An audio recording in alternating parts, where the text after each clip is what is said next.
હવે આગળનો પ્રશ્ન એવો છે કે તત્વજ્ઞાન થયા પછી પ્રવૃત્તિ છે કે નિવૃત્તિ? કે તત્વજ્ઞાન થયા પછી આપણે આ કામકાજનો વ્યવહારો એ બાદ થઈ જાય કે એમના એમ રહે? તત્વજ્ઞાન પછી આપણી કર્મક્રિયાઓ બાદ થઈ જાય કે એમના એમ રહે? એટલે તત્વજ્ઞાન પછી નિવૃત્તિ છે કે પ્રવૃત્તિ છે? તો એના સમાધાનમાં વેદશાસ્ત્ર અનુસાર, ધર્મ અનુસાર એમ કહેવાય કે પૂછનારનું કહેવું એમ થાય છે કે તત્વજ્ઞાનથી સર્વ પ્રવૃત્તિઓ બાદ થઈ જાય અથવા કોઈ પણ વ્યવહાર થાય જ નહીં, વ્યવહારો ના થવા જોઈએ, આવો પૂછનારનો ઈરાદો કદાચ હોય તો એ કોઈ વ્યવહાર કરી જ ના શકાય, આવો ઈરાદો હોય તો આ મોટી આપણી ખુદની ભૂલ કહેવાય. કારણ કે આ આપણી ભૂલ, આપણી વિચાર શક્તિ એટલું સુધી માપી શકતી નથી આ બાબતને, અને બુદ્ધિવાદ જ થાય છે. એટલે આ મૂર્ખામી છે. ઠીક છે, જેને જ્ઞાન નથી એનો જ આ અનુમાન કે પછી બુદ્ધિની બાબત છે, બુદ્ધિની હોશિયારી છે, એ જ બોલે છે કે તત્વજ્ઞાન એટલે જ્ઞાની થઈ ગયા હોય તો બધું તમારે કામકાજ તો બધું ચાલુ જ છે, અમારામાં તમારામાં શું ફેર પડ્યો? આવું થાય છે બુદ્ધિના યોગે. પરંતુ એક બાબત એવી છે કે મુમુક્ષુ, એટલે કે જેને જ્ઞાનની કે મોક્ષની ઈચ્છા થઈ છે એવો મુમુક્ષુ, કે જેને તત્વજ્ઞાન થયું છે અર્થાત ઉપદેશ તો લીધો છે, એટલે કે હું જ સર્વાધિષ્ઠાન છું, મારા સિવાય કોઈ નથી, આવી ફક્ત એને ખબર પડી છે. ગુરુના એ બોધથી એને ખબર પડી છે, પરંતુ એ દ્રઢ થઈ નથી. પરંતુ એ દ્રઢ એટલે દ્રઢ જ્ઞાન થયું નથી, એટલે કે દ્રઢ હિંમત નથી. એવા જ્ઞાનીએ જેમ બને તેમ નિવૃત્તિ રાખવાની જરૂર છે. એટલે કે આ દેહથી દુનિયા પર્યંત કોઈ પણ હું નથી, અને કરતા ભોગતા કે અકર્તા એ પણ હું નથી જ. આવો સાંખ્ય મતનો નિવૃત્તિ ભાવ રાખવાનો છે. નિવૃત્તિ એટલે કાર્યની દ્રષ્ટિએ બધું બંધ થઈ જાય એવું નહીં, પણ આવો નિવૃત્ત ભાવ ધારણ કરવાનો છે. અને જ્યારે જ્ઞાનની દ્રઢતા સત્સંગ થયા પછી જ્ઞાનીને માટે જેને દ્રઢ થઈ જાય એવાના માટે પ્રવૃત્તિ કે નિવૃત્તિ એવો કોઈ નિયમ નથી, પણ પ્રારબ્ધ અનુસાર પ્રવૃત્તિ કે નિવૃત્તિ જે પ્રાપ્ત થાય તે પ્રમાણે વર્તન કરશે. દાખલા તરીકે સાપના સીધા જ ચાલવું એવો નિયમ નથી, પણ કદાચ દર આવી જાય તો ઘટના અનુસાર એને વળાંક લીધા સિવાય સીધા થવું પડશે. જનક વગેરે જેવાને જ્ઞાન થયું હતું, દ્રઢ જ્ઞાન થયું, એટલે જનક વગેરે જેવાએ દ્રઢ જ્ઞાન થયું હોવાથી પ્રારબ્ધ વશાત સર્વ રાજ્ય પ્રવૃત્તિ કરેલી છે, અને સુખદેવ વગેરે જેવાએ નિવૃત્તિ પરાયણ રહેલા છે. એ પ્રમાણે જે જ્ઞાનનું અપરોક્ષ જ્ઞાન એટલે એ પ્રમાણે જે જ્ઞાનીનું અપરોક્ષ જ્ઞાન દ્રઢ થયું હોય એ ભલે તર્કનો અભ્યાસ કરે અથવા કામધંધો કરે, તેથી તેના જ્ઞાનને કોઈ પણ નુકસાન હાનિ નથી. પોતપોતાના પ્રારબ્ધ કર્મવશાત જે પ્રાપ્ત થાય તે પ્રમાણે તેને સંસારમાં વર્તન કરવું પડશે. કારણ કે નિવૃત્તિ વિના જ્ઞાન પ્રાપ્ત થતું નથી, તથા દ્રઢતા પણ આવતી નથી. જેમ અર્ધદગ્ધ એટલે અડધો બળેલો લાકડો એમને પૂરેપૂરો બળવા આગળ તો અગ્નિ બનવા ફરીથી એના એ જ ચૂલામાં અગ્નિ માતાના ખોળામાં જવું જ પડે છે. પરંતુ જે તીવ્ર પ્રારબ્ધ છે એ અવશ્ય ફળ આપનારું છે જ, જેને મિથ્યા કહી શકાય નહીં. તેનો તેનો નાશ કરવા માટે તત્વજ્ઞાન એટલે કે ફરી બોધ કરવો, અગર તો તે ફરી સમાધિ પણ કામે લાગતી નથી. એનો ફરી બોધ કરો કે સમાધિ લગાવો, કોઈ કામમાં આવતું નથી. તેને ઈચ્છા ના હોય છતાં પણ પ્રવૃત્તિ કરવી પડે છે, કેમ કે પ્રારબ્ધ અવશ્યંભાવી નક્કી જ છે, તે ભોગવવું જ પડે છે. પરંતુ ફેર એટલો છે કે તત્વજ્ઞાનીને પ્રારબ્ધ કર્મ મનનો કલેશ આપતું નથી, એ ભોગવે જ છૂટકો છે એમ તે જાણે છે, માટે તેનામાં ધીરજ રહે છે. પરંતુ અજ્ઞાનીને પ્રારબ્ધના આપેલા દુઃખ ઉપરાંત ધીરજ જ રહેતી નથી અને વધારાનો મનનો કલેશ પણ ચિંતાતુર કરે છે. જેમ એક જ ગામ જવા નીકળેલા બે જણા, એમાં એક જણ ગામને જાણે છે કે આટલું દૂર છે, બીજો નથી જાણતો.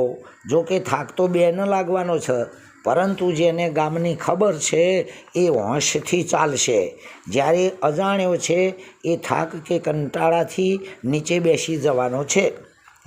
અગર તો થાકની સાથે સાથે મુખ ઉપરનું નૂર પણ ઉડી જાય છે અથવા તો ઊભો રહેશે. આમ જેને સંશય કે વિપર્ય રહિત દ્રઢ આત્મ સાક્ષાત્કાર થયો છે, એવો જ્ઞાની ભોગ્ય પદાર્થો તથા ભોગતા બંનેને માયિક એટલે કે મિથ્યા જાણી હું આત્મા અસંગી જ છું એવું જ્ઞાન પામી તે ભોગોના પાછળ, શરીરોના પાછળ પોતાના આત્માને કલેશ આપતો નથી. શરીરને કષ્ટો થવા છતાં પણ તે પોતાને દુઃખી માનતો નથી. આમ તેનું મન વાસનાવૃત્તિ રહિત હોવા છતાં પણ પ્રારબ્ધને કારણે ઘણીવાર કામ ક્રોધાદિ પણ ઉત્પન્ન થઈ બુદ્ધિમાં વિક્ષેપ કરે છે, કદાચ પીડા એટલે દુઃખ પણ આપે છે. એવા સમયે એ જ તત્વજ્ઞાનના અભ્યાસથી કે યાદથી તેની બુદ્ધિ ફરીથી સમાહિત થઈ જાય છે. આમ ચિત્ત શાંત થાય છે. આવાને બ્રહ્મનો જાણનાર નહીં પણ બ્રહ્મ સ્વરૂપ જ કહેવાય છે. કારણ કે જો જાણનાર કહો તો જુદો થઈ જાય અને દ્વૈત હાજર થઈ જાય, પરંતુ તે બંને એક જ છે. ટૂંકમાં તે દર્શન અદર્શન બંનેનો ત્યાગ કરી હું બ્રહ્મને જાણું છું તથા હું બ્રહ્મને નથી જાણતો એવા બે વ્યવહારોનો ત્યાગ કરીને પોતે કેવળ અદ્વિતીય બ્રહ્મ રૂપે જ શેષ રહે છે. એવો તત્વજ્ઞાની બ્રહ્મવિદ એટલે કે જાણનાર નહીં, પરંતુ તે પોતે જ બ્રહ્મ છે. માટે જ વેદાંત કહે છે કે ભ્રમર કરત જ્યું પવન તે સુખો પીપરપાત, શેષ કર્મ પ્રારબ્ધ તે ક્રિયા કરત દર્શાત. આ રીતે જ્ઞાન થયા પછી આવું થાય છે. ઓમ તત્સત. પરમાત્માય નમઃ. સદગુરુ મહારાજનો જય. આમ ચાલુ વિષયમાં એટલે કે પ્રવૃત્તિ નિવૃત્તિ તત્વજ્ઞાન થયા પછી હોય તો એ પ્રારબ્ધ અનુસાર એવી ઘટનાઓ ઘટી જતી હોય છે. કારણ કે સાપને વળાંક લઈને હેડવું જ પડે, પણ જ્યારે દરમાં જાય કારણ એ દરમાં વળાંકની કોઈ ઘટના નથી એટલે એને સીધો થઈ જાય છે. એવું નહીં કહી એને સીધા નહીં થવું, અગર તો વળાંક લેવો, પણ ઘટના એવી ઘટે એટલે પ્રારબ્ધ ઘટના અનુસાર થાય. એનું એક ટૂંકું દૃષ્ટાંત આપીએ કે એક વખત કોઈક આવો તત્વજ્ઞ દ્રઢ જ્ઞાનવાન મહાપુરુષ વિચરતા એમની મસ્તીમાં જતા હતા અને કોઈક રાજાની દૃષ્ટિએ ચડ્યા. રાજાએ વિચાર કર્યો કે આવો મહાપુરુષ, આવો તત્વજ્ઞ, આવો નિષ્ઠાવાન પુરુષ મારા રાજ્યની અંદર હોય તો આખું રાજ્ય પુણ્યશાળી બની જાય અને મારો પણ ઉદ્ધાર થઈ જાય. એટલે એને વિવેકથી વંદન કરીને કીધું કે બાપજી મારા મહેલમાં ના પધારો, હું રાજા છું. બાપજી હોંભળીને તરત એની પાછળ હેડી જ નીકળ્યા. રાજા રાજમાં લઈ ગયો. રાજમાં લઈ ગયો. બધાએ વિચાર કર્યો કે આવાના આ મહારાજા કેમ પકડી લાયા હશે. બરાબર. એટલે પછી થોડીક વાર રહીને રાજાએ વિચાર કર્યો કે બાપજી તમે આ થોડો પોશાક ડ્રેસ બદલો તો મારા વાઘા જે હોય રાજવંશી એ તમને આપો. આપ્યા એટલે પેલાએ પહેરી લીધા. હા, કારણ કે અવિવેક જેવું રાજાને લાગતું હતું, પેલાને તો એવી ખબર નથી. પહેરી લીધા. હા, પછી થોડીક વાર થઈ. હા, એટલે રાજાએ કીધું કે તમે આ મીઠા મિષ્ટાન પકવાન મારા આગ્રહ ભાવથી જમો ને. એવાને જમી લીધું. હા, થોડીક વાર શયન કરો ને રાણી નિવાસ, અને કરી લીધું. સવારથી એટલે રાજાએ વિચાર કર્યો કે હવે આપણામાં ફેર હું, આ તત્વજ્ઞ અને આપણે સંસારી, ફેર કશોય નહીં. આ તો નહોતું એટલે નહોતા પહેરતા, નહોતું એટલે નહોતા ખાતા, નહોતું એટલે નહોતા ઊંઘતા. હા, હોય તો બધું તો એમ વપરાશ વાપરું છે, તો આપણો કોઈ ફેર નહીં. સવારે રાજાએ કીધું કે બાપજી તમે એમ કરો ને, 1-2 ઘડી આ રાજગાદી પર બિરાજમાન થો ને. પેલા રાજાનો ડ્રેસ તો હતો જ તત્વજ્ઞ પુરુષનો. સીધા જઈને ગાદી પર બેસી જ ગયા, કશું કર્યું નહીં, ગાદીને નમને નહીં અને રાજાને પૂછ્યું નહીં, બેસી જ ગયા. પેલાના મનમાં એમ થયું કે હવે તત્વજ્ઞ પુરુષ ગાદી ઉપર બેઠા છે, એટલે હવે મારા રાજનું અનુકૂળતા, પુણ્ય અને સુખ એમ કે વળશે.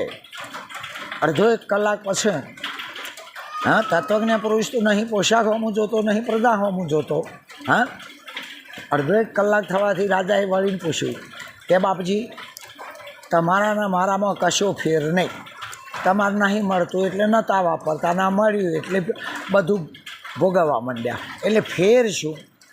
આ તત્વજ્ઞ પુરુષ તાત્કાલિક એના એક ક્ષણે ગાદી પરથી ઉતરી ગયા અને રાજાનો હાથ પકડીને કે રાજના 12 હેડ શું ભેદ છે એ કહું. હા, કે શું ભેદ છે તમારામાં અમારામાં, સંસારીમાં અને જ્ઞાનીમાં, એ તને કહું. રાજ 12 ગયા. હા, રાજના 12 કે બાપજી કહો કે થોડોક આગળ હેડે, એટલે કહું એટલે આગળ હેડ્યા. થોડોક 2 કિલોમીટર હેડ્યા કે બાપજી હવે તો કહો કે તમારામાં અમારામાં શું ફેર. પેલો કે થોડોક આગળ હેડે, એટલે કહું થોડોક કરતાં લગીર આગળ જાય કહું, લગીર આગળ જાય કહું. એમ કરતાં રાજાના રાજ્યની હદ આવી રહી, બોર્ડર પૂરી થઈ ગઈ. એટલે તરત જ રાજા બોલ્યો કે બાપજી હવે તો કહો કે લગીર આગળ હેડ કહું. હા, હાથ પકડીને કીધું કે લગીર આગળ હેડ. પેલો કે બાપજી મારા રાજની હદ આટલા સુધી છે, આ બોર્ડર પૂરી થઈ ગઈ, હવે મારાથી હદ છોડીને આગળ અવાય નહીં.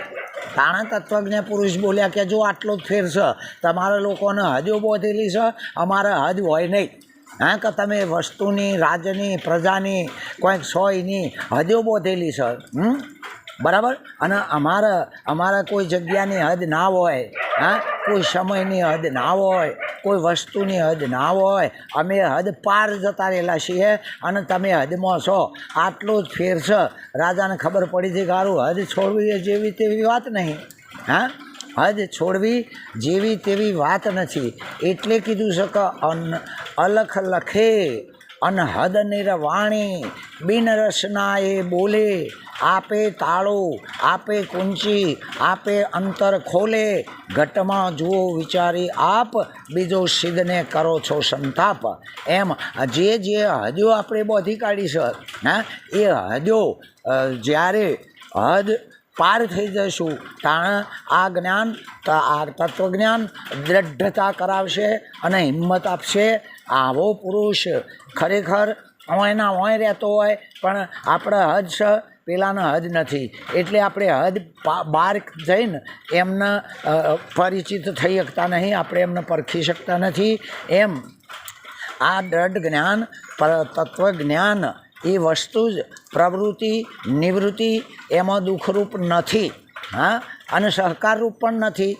હા, એટલે આવું પોતપોતાની રીતે આગવા વિચારોને આગવા પ્રશ્નો કરીએ તો આપણી હદ હિંસક અમે જે માન્યું છે, અમે જે માપ્યું છે, અમે જે જાણ્યું છે, અમે જે વાંચ્યું છે, અમે જે સાંભળ્યું છે, એના અંદર રહીને તો અમે માનીએ. હવે પેલાને હદ નહીં, કઈ રીતે અંદર અગર તો બહાર કહીએ કે એ જ તત્સત પરમાત્મા એ સદગુરુ મહારાજનો જય.